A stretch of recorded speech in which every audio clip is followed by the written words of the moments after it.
नमस्कार दोस्तों, स्वागत है आप सभी का आपके अपने YouTube चैनल ज्ञान मंदिर में। मैं हूं आपका दोस्त मयंक और हाजिर हैं हम एक बार फिर से अपने एक नए वीडियो के साथ में, जिसमें हम बात करेंगे। अभी तक हम जो बात कर रहे थे 9th स्टैंडर्ड ज्योग्राफी सब्जेक्ट में, हमने पहला चैप्टर भारत आकार एवं स्थिति उसको ख़त्म कर लिया था। अच्छे तरीके से हमने उसको समझ लिया था। आज हम शुरुआत करेंगे अपने दूसरे चैप्टर की, जिसका नाम है भारत का भौगोलिक स्वरूप। भारत का भौगोलिक स्वरूप, और इसमें हम बात करेंगे कि भारत का जो भौगोलिक स्वरूप है वो क्या है, वो कैसे बना, उसके क्या क्या फीचर्स हैं, क्या क्या विशेषताएं हैं जो हम देखते हैं भारत के भौगोलिक स्वरूप में। इन सब चीज़ों को हम बहुत डिटेल में पढ़ेंगे, तसल्ली से समझेंगे, जिससे कि आपका ये चैप्टर बहुत बेहतरीन तरीके से तैयार हो जाए। तो चलिए, और बातें न करते हुए हम अपने चैप्टर की शुरुआत करते हैं। तो दोस्तों, हम जब हम भारत की बात करते हैं, भारत एक देश के रूप में जब हम भारत को देखते हैं, तो चाहे वो राजनीतिक रूप से हो या सामाजिक रूप से हो, हम बात करते हैं विविधताओं की। हम बात करते हैं कि भारत एक विविधताओं से भरा हुआ देश है। सामाजिक रूप से हम देखते हैं अनेक भाषाभाषी, अनेक भाषाओं को बोलने वाले, अनेक धर्मों को मानने वाले, अनेक जातियों को मानने वाले लोग भारत के अंदर रहते हैं। अनेक नस्लों के लोग भारत के अंदर रहते हैं। हम राजनीतिक रूप से भी देखते हैं तो अनेक प्रांतों में हमने अपने देश को बांटा हुआ है, वो भी एक विविधताओं से भरा हुआ उदाहरण है। इसी प्रकार से जब हम भारत के भौगोलिक स्वरूप की बात करते हैं, कि भौगोलिक रूप से या भौतिक रूप से जब हम देखें तो भारत की स्थिति कैसी है, तो हम वहाँ भी यही पाते हैं कि भारत विविधताओं से भरा हुआ देश ही है। भारत एक ऐसा देश है जिसके अंदर आप ऊंचे ऊंचे पहाड़ देखेंगे। मतलब ऐसे पहाड़ जो विश्व की सबसे ऊंची चोटियां हैं, उनमें से सर्वाधिक चोटियां भारत के अंदर पाई जाती हैं। तो विश्व के सबसे ऊंचे ऊंचे पहाड़ भी भारत में मिलेंगे हमें। तो हमें भारत में एक समुद्र तट भी मिलेगा, विशाल समुद्र तट। एक ऐसा महासागर भी मिलेगा जिसका नाम भारत के नाम पर ही रखा गया, हिंद महासागर। हमने पिछले चैप्टर में बात भी की थी। तो हमें भारत के अंदर एक तरफ राजस्थान जैसा इलाका भी देखने को मिलता है, जो रेगिस्तान है, शुष्क है, जहाँ पे वर्षा नहीं होती, जहाँ पे वन नहीं पाए जाते। और उसी के दूसरे परिप्रेक्ष्य में हमें भारत में वर्षा वनों को भी देखने का मौका मिलता है। हम जब पश्चिमी घाट की बात करते हैं तो वहाँ पे हमें सघन वर्षा वन देखने को मिलते हैं। तो इसके अलावा भारत में हमें विस्तृत नदियों का विस्तार देखने को मिलता है, नदियों का मैदान देखने को मिलता है। और उसी के सामने हमें भारत में एक ऊंचे ऊंचे पठार भी देखने को मिलते हैं। तो मतलब दुनिया में जितने भी फिजिकल फीचर्स जनरली हम पाते हैं, वो सारे फीचर्स आपको भारत के अंदर ही देखने को मिल जाते हैं, एक ही देश के अंदर देखने को मिल जाते हैं। ये अपने आप में भारत की विविधता को और इसकी विशालता को दिखाता है कि भारत कितना विशाल देश है, कितना विविधताओं से भरा हुआ देश है। कि भारत के अंदर वो सारी चीज़ें जो हम दुनिया के अलग अलग देशों में हमें देखने को मिलती हैं, वो भारत में एक ही जगह पे, एक ही देश के अंदर हमें वो सब चीज़ें मिल जाती हैं। तो भारत जब इतना विविधताओं से भरा देश है, इतना इतना बड़ा भौगोलिक स्वरूप है भारत का, तो हमें उसको डिटेल में पढ़ना पड़ेगा कि ये जो जो शॉर्ट में मैंने एक लाइन में जो चीज़ें आपको बता दी, ये एक्चुअल में क्या हैं, कैसे हैं, इनके डिटेल फीचर्स कैसे हैं। क्योंकि अभी तो हम कोई लेक्चर नहीं दे रहे हैं, अभी तो हम अपना टॉपिक पढ़ रहे हैं, तो टॉपिक में तो हमें इन चीज़ों को डिटेल में पढ़ना पड़ेगा। तो टॉपिक शुरू करें उससे पहले मैं चाहूँगा कि मैं आप लोगों से ये डिस्कस करूं कि भारत का भौगोलिक स्वरूप जिस तरह से आज हम देखते हैं, वो एक्चुअल में बना कैसे। क्या भारत जब धरती का निर्माण हुआ, जब धरती हमारी ठंडी हुई और ठंडी होकर धरती पे वातावरण का निर्माण हुआ और पृथ्वी पे स्थल और जल और ये सब चीज़ें बनी, तो क्या तभी से भारत इस प्रकार का था, या भारत की स्थिति पहले कुछ और थी और कालांतर में, मतलब समय के साथ साथ चीज़ें इम्प्रूव हुई, इम्प्रोवाइज हुई, और आज की डेट में जो हम जैसा भारत देखते हैं वैसा भारत हमें देखने को मिलता है। मतलब परिस्थितियां क्या थीं, किस प्रकार से बदली, इस सब पूरी चीज को अगर हम एक कहानी के तौर पर समझ लें, तो उसके बाद में जब हम भौगोलिक विशेषताओं को पढ़ेंगे, तो आपको चीजें बहुत अच्छे से कनेक्ट होंगी कि अच्छा, ये चीज अगर ऐसी है तो क्यों है। इन चीजों को किस तरह से हम देखते हैं। तो शुरुआत करते हैं इसी तरह से हम अपनी एक कहानी के साथ में, और उस कहानी के बाद हम फिर अपने चैप्टर को topic wise, point by point शुरू करेंगे। तो हम हम शुरू कर रहे हैं अपनी कहानी को, जिसका नाम है भारतीय उपमहाद्वीप का निर्माण। भारतीय उपमहाद्वीप का निर्माण। अब आप इसको कह सकते हैं कि सर आपने भारतीय उपमहाद्वीप क्यों लिखा, हम तो भारत की बात कर रहे हैं। एक्चुअली आप सही कह रहे हैं कि आप सही सोच रहे हैं कि हम बात तो भारत की कर रहे हैं, लेकिन जब हम भौगोलिक स्वरूप की बात करते हैं तो भारत, सिर्फ भारत जो इसमें राजनीतिक भारत हमें देखने को मिलता है वहीं तक सीमित नहीं है। भारतीय उपमहाद्वीप में पाकिस्तान, भारत, बांग्लादेश और कुछ हद तक हल्का सा अफगानिस्तान तक का हिस्सा भी जो है वो इस पूरे भारतीय उपमहाद्वीप का निर्माण करता है। और उसी में चीज़ें जो हैं वो किस तरह से इम्प्रोवाइज हुई, वो हम देखेंगे कि एक साथ चीज़ें किस तरह से बढ़ी और कैसे आज की जो वर्तमान स्थिति है वो हमें हासिल हुई। तो चलिए कहानी की शुरुआत करते हैं। तो आज से लगभग 250 मिलियन साल पहले, 250 मिलियन ईयर्स एगो,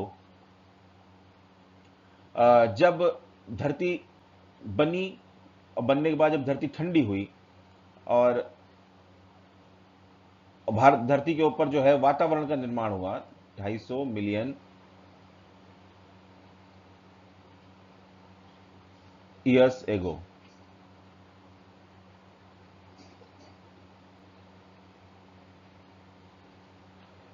चलिए 250 मिलियन ईयर्स एगो जब धरती का निर्माण हुआ और धरती पे जो है वो वातावरण का निर्माण हुआ, तो धरती इस प्रकार से नहीं थी जैसी आज हमें देखने को मिलती है। तब धरती पे पूरा लैंड मास, पूरा जो स्थल था वो एक साथ कनेक्टेड था। आप इस वाली फिगर को देखिए, इस वाली फिगर को, ये हमने इस फिगर में डिपिक्ट करने की कोशिश की है कि आज हम धरती के अलग अलग जो कॉन्टिनेंट्स देखते हैं, चाहे वो यूरोप हो, चाहे वो नॉर्थ अमेरिका हो, साउथ अमेरिका हो, अफ्रीका हो, इंडिया हो, एंटार्क्टिका हो, ये यूरेशिया, यूरोप नहीं, यूरेशिया मतलब पूरा यूरोप और एशिया और ये ऑस्ट्रेलिया, ये सब एक साथ जुड़े हुए थे, एक साथ जुड़े हुए थे और इनके चारों तरफ पानी ही पानी था। मतलब लैंड मास जो अभी हमें बिखरा हुआ दिखाई देता है आज के वर्तमान स्वरूप में, वो उस समय में पूरा लैंड मास एक साथ एक ही जगह इकट्ठा था और उसके चारों तरफ पानी ही पानी था। तब हम इस पूरे लैंड मास को बोलते थे पैंजिया। आप देखिएगा, तब हम इस पूरे लैंड मास को, तो हम इस पूरे लैंड मास को पैंजिया बोलते थे। पैंजिया, मैं इधर लिख भी देता हूं। तो हम इस पूरे लैंड मास को पैंजिया बोलते थे और इसके चारों तरफ जो समुद्र था उससे हम पैंथालासा बोलते थे। पैंथालासा। तो पैंजिया और पैंथालासा, इन दो चीजों में उस समय की दुनिया, उस समय की जो हमारी धरती थी वो सिर्फ बटी हुई थी और बाकी फीचर्स क्रिएचर्स नहीं थे। लेकिन समय के साथ साथ चीजें बदलती गईं और ये जो पैंजिया था ये धीरे धीरे बीच में से दो हिस्सों में टूटना शुरू हुआ। लगभग इस तरह से आप मान के चलिए, दो हिस्सों में टूटना शुरू हुआ, एक हिस्सा ऊपर और एक हिस्सा नीचे। इस तरह से दो हिस्सों में टूटना शुरू हुआ और इनके बीच में एक समुद्र का निर्माण हुआ। मतलब जो पानी था वो इनके बीच में भी आके इकट्ठा हो गया। तो जब इस प्रकार से ये ऊपर और नीचे दो हिस्सों में टूटा, तो हमने, अब आप इस फिगर में आइए, हमने ऊपर वाले को नाम दिया लॉरेशिया और नीचे वाले को हमने नाम दिया गोंडवाना लैंड। ऊपर वाले को हमने नाम दिया लॉरेशिया और नीचे वाले को नाम दिया गोंडवाना लैंड। इस लॉरेशिया में हम देखते हैं तो उत्तरी अमेरिका और जो यूरेशिया महाद्वीप है, यूरोप और एशिया, ये पूरा जो है वो इस लॉरेशिया के अंदर था। और हम जब गोंडवाना लैंड की बात करते हैं तो इसमें दक्षिणी अमेरिका, इसमें अफ्रीका, इसमें भारत का जो हिस्सा है, भारतीय उपमहाद्वीप का हिस्सा वो, इसमें अंटार्कटिका और इसमें ऑस्ट्रेलिया का जो हिस्सा है वो हमें यहाँ पे देखने को मिलता है। ये एक साथ जुड़ा हुआ था। तो धरती पहले पेंजिया और पैंथालासा दो हिस्सों में थी, मतलब लैंड मास पेंजिया और जो वाटर मास था उसको हम पैंथालासा कहते थे।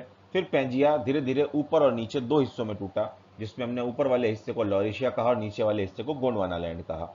अब इसके बाद धरती का जो विकास का क्रम है ये और आगे बढ़ता है और धीरे धीरे आप इस वाली फिगर में देखते हैं तो अब ये चीजें और थोड़ा सा मूव करनी शुरू होती हैं। ये गोंडवाना लैंड से भी जो है ये चीजें अलग अलग टूटती हैं। एक हिस्सा इसमें वेस्ट की ओर मूव करता है, कुछ हिस्से इसके ईस्ट की ओर मूव करते हैं और एक हिस्सा इसका इसका साउथ की ओर भी मूव करता है। इसी के सिमिलर साथ साथ हम देखते हैं ऊपर लॉरेशिया में, तो इसके भी ये दोनों जो बड़े लैंड मास थे ये एक पश्चिम की तरफ और एक पूर्व की तरफ खिसकना शुरू हो जाते हैं और इस तरह से यहां पर भी इनके बीच में आपस में धीरे धीरे दूरियां बढ़नी शुरू हो जाती हैं। तो इस प्रकार से हम देखेंगे कि लगभग 50 करोड़ साल पहले, आज से 50 करोड़ साल पहले, वो जो भारतीय उपमहाद्वीप जो है, ये जो हिस्सा है, ये भारतीय उपमहाद्वीप का हिस्सा है।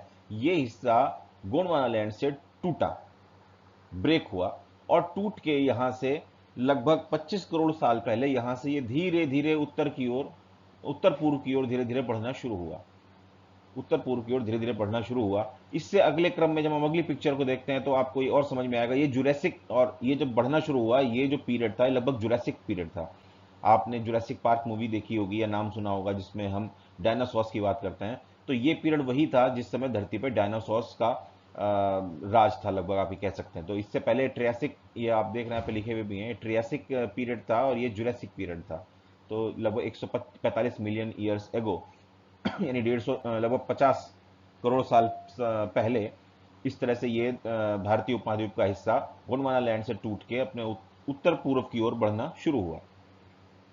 इसके बाद धरती का क्रम और धीरे धीरे बदलता रहा। तो आप यहां पे देख सकते हैं कि अब विस्तृत रूप से आपको कम से कम गोंडवाना लैंड में चीज क्लियर हो जाती है कि दक्षिणी अमेरिका यहां से पश्चिम की ओर खिसका, अफ्रीका अपनी जगह पे स्थिर रहा, थोड़ी इसकी स्थिति सुधरी, और इसके बाद अंटार्कटिका दक्षिण की ओर गया, ऑस्ट्रेलिया ऑस्ट्रेलिया दक्षिण पूर्व की ओर से स्थापित हुआ, और जो भारतीय उपमहाद्वीप था ये उत्तर पूर्व की ओर अपनी दिशा में और आगे बढ़ा। और ये वाला एक छोटा सा हिस्सा जिसको हम आज की डेट में मेडागास्कर बोलते हैं, ये भी अफ्रीका से अलग हुआ। इसके साथ छोटे छोटे महाद्वीपों का निर्माण तो अलग अलग हुआ, छोटे छोटे द्वीपों का निर्माण तो अलग अलग हुआ ही। और अंगारा लैंड की या लॉरेशिया की अगर हम बात करें तो लॉरेशिया में उत्तरी अमेरिका और यूरेशिया एक दूसरे से अलग अलग दिशा में बढ़े।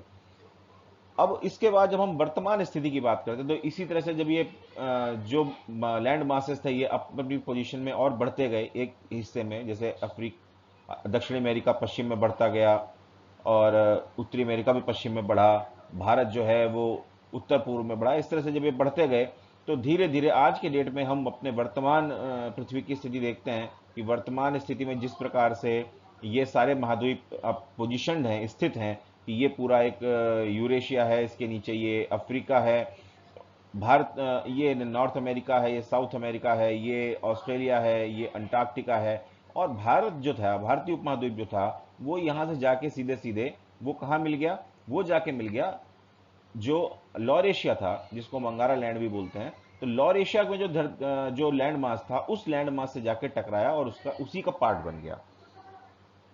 तो इस पूरे प्रक्रिया में आप देखेंगे कि तो सबसे बड़ा जो चेंज हुआ वो भारतीय महाद्वीप के साथ ही हुआ, कि एक समय में जहां भारतीय महाद्वीप दक्षिणी गोलार्ध का हिस्सा था, गोंडवाना लैंड का हिस्सा था, वो वहां से टूटा और टूट के वहां से उत्तर पूर्व की ओर बढ़ा, और उत्तर पूर्व की ओर बढ़ने के बाद में वो जाके सीधे ऊपर जो है वो लॉरेशिया के स्थल भाग से टकराया, और टकरा के उसी के साथ जुड़ गया और उसका हिस्सा बन गया। और इस प्रकार से वो दक्षिणी गोलार्ध का हिस्सा होने के बजाय वो अब उत्तरी गोलार्ध का हिस्सा बन गया। तो किस तरह से धरती बदलती है, धरती बदली है, और धरती ने इस बदलने के पूरे प्रक्रम में जो है वो धरती में किस प्रकार से परिवर्तन हुए हैं, धरती के जलवायु में, स्थल खंडों की स्थितियों में किस प्रकार से परिवर्तन हुए हैं, उसमें इन सबका योगदान है, सबका रोल है। अब हम देखते हैं कि ये जो पूरी चीज मैंने आपको कहानी एक सुनाई, इस कहानी का सबसे पहले जो प्रतिपादन था वो हमारे एक एल्फ्रेड वेगनर नाम के हमारे एक भूवैज्ञानिक हुए। मैं नाम लिख देता हूं, हालांकि आपके उससे संबंधित नहीं है, लेकिन जानकारी के लिए आप देख सकते हैं कि एल्फ्रेड वेगनर नाम के एक भूवैज्ञानिक हुए। इन्होंने सबसे पहले इस चीज का पता लगाया कि धरती पे जो आज जो हम पोजीशन देखते हैं अपने लैंड मासेस की, वो पहले ऐसी नहीं थी, पहले कुछ और थी, और धीरे धीरे इस प्रकार से ये क्रम बदला और आज की वर्तमान स्थिति जो है वो हमने प्राप्त की। इस चीज को प्रूव करने के लिए उन्होंने कई सारे एग्जाम्पल्स दिए, लेकिन चलिए हम उस डिटेल में अभी नहीं जाते हैं। फिलहाल हम अपनी कहानी को यहीं पे पॉज करते हुए, और हम कहानी अब ये देखते हैं कि ये तो हमने मोटा मोटा पूरी धरती के बारे में बात कर ली और समझ लिया कि हाँ भाई धरती पे किस तरह से वर्तमान पोजीशन हमने, स्थिति हमने हासिल की। भारतीय उपमहाद्वीप के कॉन्टेक्स्ट में हम स्पेसिफिकली थोड़ी सी बात करते हैं कि भारतीय उपमहाद्वीप जब उत्तर पूर्व की ओर बढ़ा, अपनी पोजीशन से उत्तर पूर्व की ओर बढ़ा, तो वो भारत जो ग्लोरेशिया की धरती से जब टकराया तो उस समय किस तरह से क्या परिस्थितियां उत्पन्न हुई, और उनके चलते किस प्रकार से भारतीय जो उपमहाद्वीप है या भारत की जो भौगोलिक स्थिति है वो किस प्रकार से प्रभावित हुई, इस चीज को अब हम यहाँ पे समझने की कोशिश करते हैं। तो आइए अब इस स्लाइड के जरिए हम इस चीज को समझने की कोशिश करते हैं। आप देख रहे हैं यहाँ पे एक ये वाला जो फिगर है, लेफ्ट फिगर जो है, इस फिगर में आप देख सक रहे हैं कि यहाँ पर ये यूरेशियन प्लेट है जिसको हमने पीछे लॉरेशिया नाम से पढ़ा, और ये यहाँ पे भारतीय उपमहाद्वीप की प्लेट है जो कि गोंडवाना लैंड से टूट के अपने उत्तर पूर्व की ओर बढ़ रही थी 16 सेंटीमीटर पर ईयर की दर से। ये याद करने की जरूरत नहीं है, सिर्फ समझने की बात है। तो ये अपने उत्तर पूर्व में बढ़ रही थी। तो आप देख रहे हैं यहाँ पे साथ साथ ये भी लिखा हुआ है 71 मिलियन ईयर्स एगो ये इस तरह की पोजीशन थी, और धीरे धीरे ये बढ़ते बढ़ते ऊपर की ओर बढ़ी। और जब ये ऊपर की ओर बढ़ती गई तो इसका जो पश्चिमी हिस्सा था, ये वाला जो हिस्सा था, वो लैंड मास से यहाँ पे पहले टकराया। इस जगह पे आप ये देख सकते हैं, इस जगह पे जाके वो लैंड मास का हिस्सा पहले टकराया, और उसके बाद में इसका जो पूर्वी हिस्सा था, ये वाला हिस्सा था, ये धीरे धीरे जाके अंदर की ओर सबमर्ज हुआ इस तरह से। तो यहां पे जब ये पोजीशन इकट्ठा हुई तो क्या हुआ, यहाँ पे दो चीजें हैं जो मैं आपको यहाँ पे बताना चाहूंगा। चलिए पहली चीज हम यहाँ पे बात करते हैं, यहाँ पे मैं आपको बता दूं पामीर नॉट की, जिसको हम आपने सुना भी होगा नाम। हम बात करते हैं पामीर का पठार या पामीर नॉट इंग्लिश में हम बोलते हैं, ठीक है। उसका निर्माण कैसे हुआ? पामीर नॉट का निर्माण भी इसी भारतीय जो उपमहाद्वीप की प्लेट थी, इसके यूरेशियन प्लेट से टकराने की वजह से ही हुआ। जैसा कि मैंने आपको बताया कि इस पॉइंट में सबसे पहले टकराव हुआ और धीरे धीरे दबाव जो है वो सबसे ज्यादा इस पोजीशन पे बना। तो इस पोजीशन पे दबाव बनने के कारण यहाँ पे ये जो जगह थी, ये जगह अब काफी ज्यादा ऊपर उठ गई, और यहीं से जो है हम कई जो रेंजेस हैं, पर्वत पर श्रृंखलाएं हैं, उनका हम निर्माण देखते हैं। एक जैसे भारत में यहाँ पे हिमालय हो गया, पाकिस्तान में सुलेमान की पहाड़ियाँ हो गई, अफगानिस्तान में हिंदू कुश की पहाड़ियाँ हो गई, और चाइना में भी इसकी रेंजेस निकलती हैं। तो इस तरह से एक गांठ बन गई, और उससे जो वलय उत्पन्न हुए धरती में, जो फोल्ड्स पैदा हुए धरती में उस समय, उनसे जो है अनेक पर्वत श्रृंखलाओं का निर्माण हुआ। हम इस चीज को भी समझ लेंगे। अगर आपको कुछ कंफ्यूजन है, हम इससे अगले कॉन्सेप्ट पे भी बात करते हैं कि भारत में जो हिमालय है, हिमालय का निर्माण किस प्रकार से हुआ, वो हम यहीं पे समझ लेते हैं, क्योंकि वो इसी से रिलेटेड ही टॉपिक है। तो हिमालय का निर्माण, तो देखिए आप देख सकते हैं यहाँ पे एक फिगर मैंने आपको डिपिक्ट किया है। इस फिगर में क्या है कि ये भारतीय उपमहाद्वीप की प्लेट है, और ये आगे बढ़ी और बढ़ते बढ़ते ये यहाँ पे इस जगह पे जो है ये गोंडवाना लैंड क्या यूरेशियन प्लेट यहाँ पे है। और जब इस प्लेट से यहाँ पे आके सीधे सीधे टकराई, तो टकराने की यहाँ पे आमने सामने की जो टक्कर हुई, तो इससे क्या हुआ कि जो भारतीय उपमहाद्वीप की प्लेट थी वो नीचे की ओर धंसी, और जो यूरेशियन प्लेट है ये ऊपर की ओर उठी। तो जब एक प्लेट ऐसे नीचे की ओर झुक घुसी और एक प्लेट इससे ऊपर की ओर उठी, तो इससे यहां पर वलय बने, मतलब इस तरह से फोल्ड्स पैदा हुए। और यही फोल्ड्स जो हैं वो इस तरह से, ये जो आप देख रहे हैं, ये ऊंची पर्वत श्रृंखला का निर्माण किया इन्होंने, जो है इन फोल्ड्स ने ही ऊंची पर्वत श्रृंखलाओं का निर्माण किया। ये धीरे धीरे नीचे जाते रहे और ये धीरे धीरे ऊपर आते रहे। आप समझ सकते हैं कि अगर आप अपनी दो चीजों को आमने सामने से टक्कर देंगे तो क्या होगा कि जब ये आपस में एक दूसरे से टकराएंगी, तो ये जो दो पोजीशंस होंगी, या तो दोनों एक साथ उठेंगी इस तरीके से, या फिर एक नीचे जाएगा और एक ऊपर आएगा, और इन दोनों परिस्थितियों में क्या होंगे, फोल्ड्स बनेंगे, या हिंदी में इनको हम बोलते हैं वलय। और यही जो है भौगोलिक रूप से इसी तरह से जो है वो पर्वतों का निर्माण हुआ, या हम प्रोसेशली बात करें तो हिमालय का निर्माण हुआ। इसीलिए हम हिमालय को एक वलय पर्वत बोलते हैं या फोल्ड माउंटेन बोलते हैं। हिमालय क्या है? एक वलय पर्वत है, वलित पर्वत है। वलित यानी वलय से इसका निर्माण हुआ है। हिमालय एक वलित पर्वत है या फोल्ड्स माउंटेन है।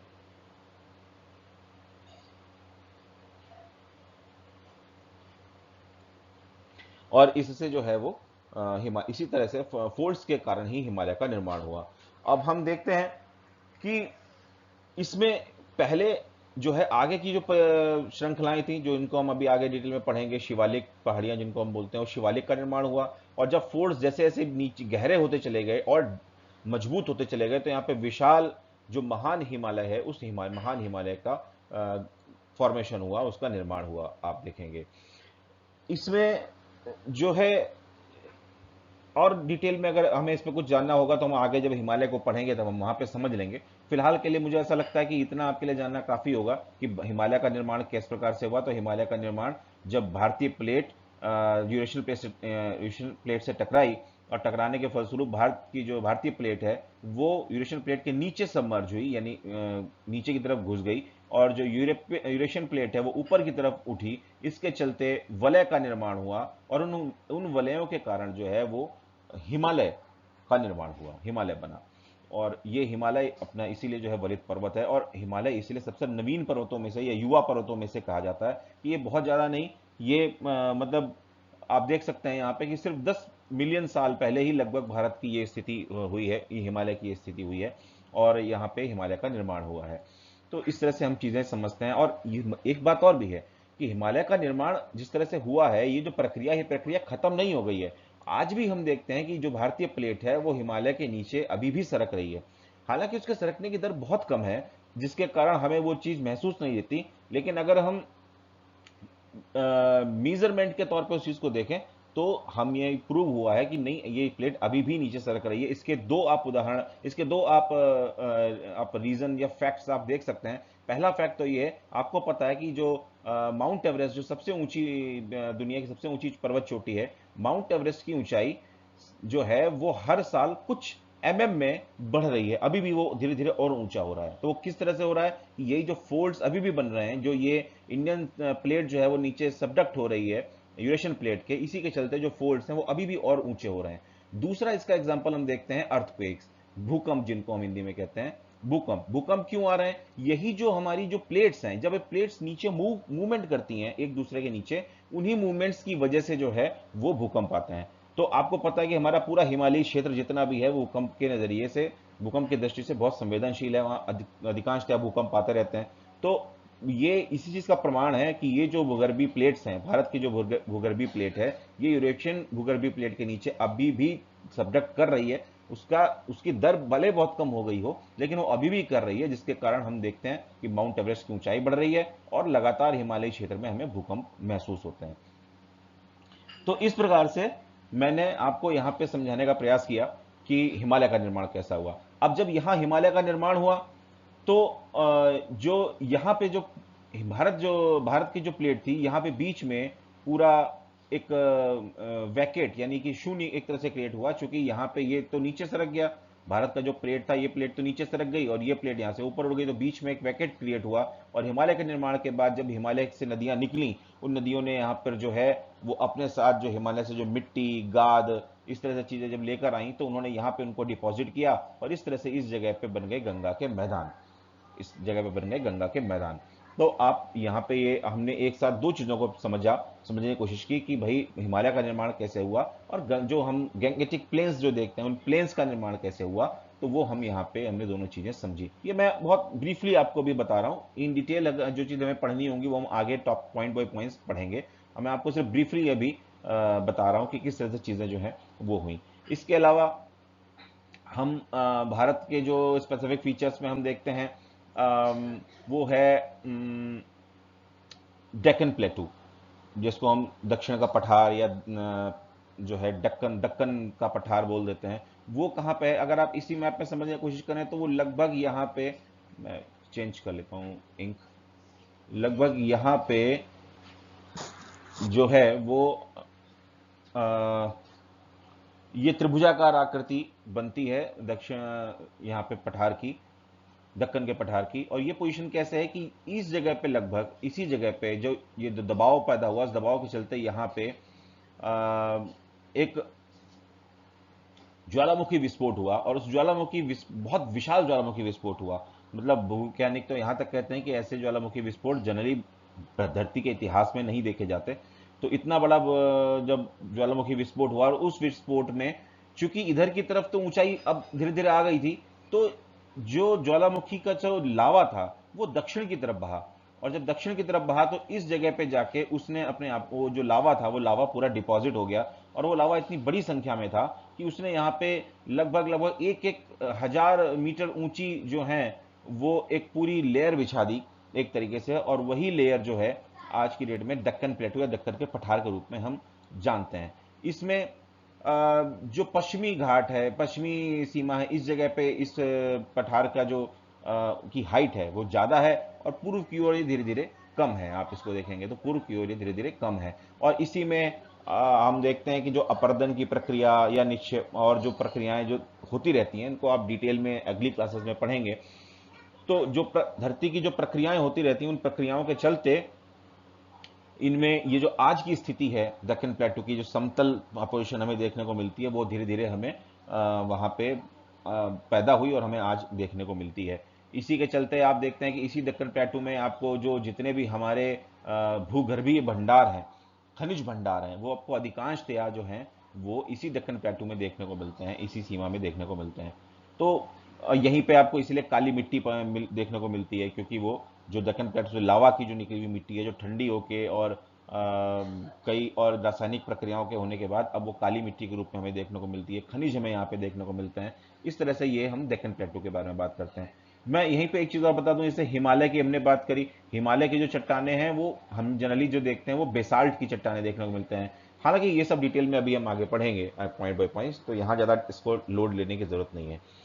तो इस प्रकार से हमने यहाँ पे समझा कि भारत और भारतीय उपमहाद्वीप का निर्माण किस प्रकार से हुआ। भारत पहले गोंडवाना लैंड का हिस्सा था, पेंजिया से टूट के जो गोंडवाना लैंड बना उसका हिस्सा था, और गोंडवाना लैंड से ये अलग होकर धीरे धीरे उत्तर पूर्व की ओर बढ़ा, और आखिर में आकर ये यूरेशियन प्लेट से टकराया, और टकराने के बाद इस जो ये भारतीय उपमहाद्वीप की जो प्लेट टकराई, उसके टकराने से मुख्यतः दो चीज़ों का निर्माण हुआ। पहला तो हिमालय का निर्माण हुआ सबसे ज़्यादा, और एक वलित पर्वत बना, फोल्ड माउंटेन, और इसके चलते जब ये और यहाँ पे दबाव पैदा हुआ, तो उस दबाव के चलते हम यहाँ पे देखते हैं कि यहाँ पे पामीर के पठार की संरचना भी हुई, और उसके चलते यहाँ पे जो वेरियस माउंटेन रेंजेस हैं, चाहे वो हिंदू कुश हो, सुलेमान हो, या जांस्कर हो, या हिमालय की ही पर्वत श्रृंखला हो, ये सारी श्रृंखलाएं हम वहाँ से निकलती भी देखते हैं।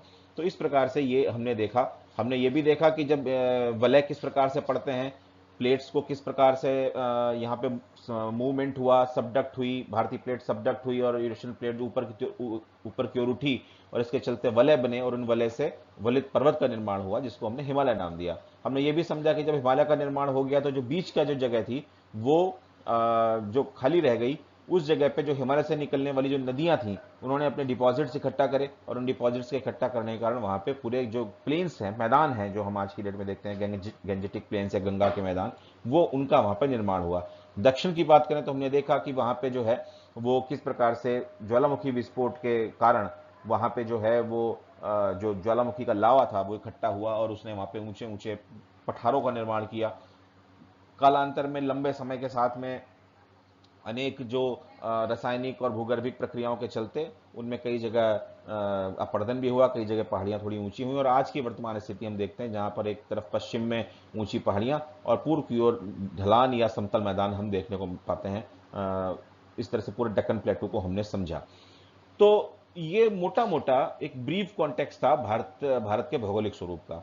ये कहानी आज सुनाने की जरूरत इसलिए थी कि अब जब आप इस कहानी को देख चुके हैं और समझ चुके हैं, तो अब आपको जब हम डिटेल में इस एक एक पॉइंट को समझेंगे कि हिमालय का निर्माण जो है हुआ, हिमालय के पार्ट्स कैसे कैसे हैं, उनके फीचर्स क्या क्या हैं, इसी तरह से अब हम एक एक जैसे गंजेटिक प्लेन के बारे में बात करेंगे, या हम डेक्कन प्लेटू के बारे में बात करेंगे, या हम अपने समुद्र तटों के बारे में बात करेंगे, तो आपको इन सब चीज़ों के बारे में समझ में आएगा कि हाँ, ये इस तरह से फॉर्म हुए और इस तरह से चीज़ें हुई। भाई एक ही जगह पे एक ही लैंड मास के अंदर इतने सारे फीचर्स अगर हम एक साथ देखने को पा रहे हैं, तो कोई तो यूनिक चीज़ें वहाँ पे हुई हैं, इसी के चलते वहाँ पे जो है वो इतनी सारी विविधताएं एक साथ हमें देखने को मिलती हैं। तो ये हमने यहाँ पे आज समझने की कोशिश की। तो चलिए अब हम आज अपने वीडियो को इसी कहानी पे रोकते हैं। हम और अभी आज कुछ डिस्कस नहीं करेंगे, हम अपनी कहानी को यहीं रोकते हैं, और अगले वीडियो में हम अपनी कहानी को आगे बढ़ाएंगे, और अब हम पहले भारत के भौगोलिक स्वरूप को हम समझेंगे और फिर डिटेल में एक हिस्से को हम वहाँ पे पढ़ने का प्रयास करेंगे, समझने का प्रयास करेंगे। तो चलिए आज की कहानी यहीं तक। आपको एक कहानी कैसी लगी, वीडियो कैसा लगा, हमें ज़रूर बताइएगा। कमेंट सेक्शन खुले हुए हैं और आप प्लीज़ कमेंट के ज़रिए ज़रूर हमें बताइए कि आपको ये जानकारी कैसी लगी, ये चैप्टर आपको कैसा लगा। वीडियो को लाइक कीजिए, अपने दोस्तों के साथ शेयर कीजिए, चैनल को सब्सक्राइब कीजिए, अपना प्यार बनाए रखिए, हमारा हौसला बढ़ाते रहिए ताकि हम और अच्छे अच्छे कंटेंट आपके लिए लाते रहें। तो चलिए आज के लिए इतना ही। मैं आपका दोस्त मयंक आपसे विदा लेता हूं। अब मिलते हैं अगले वीडियो में, इस कहानी को आगे बढ़ाएंगे और अच्छे से चीज़ों को समझेंगे। तब तक के लिए गुड बाय, थैंक यू, जय हिंद।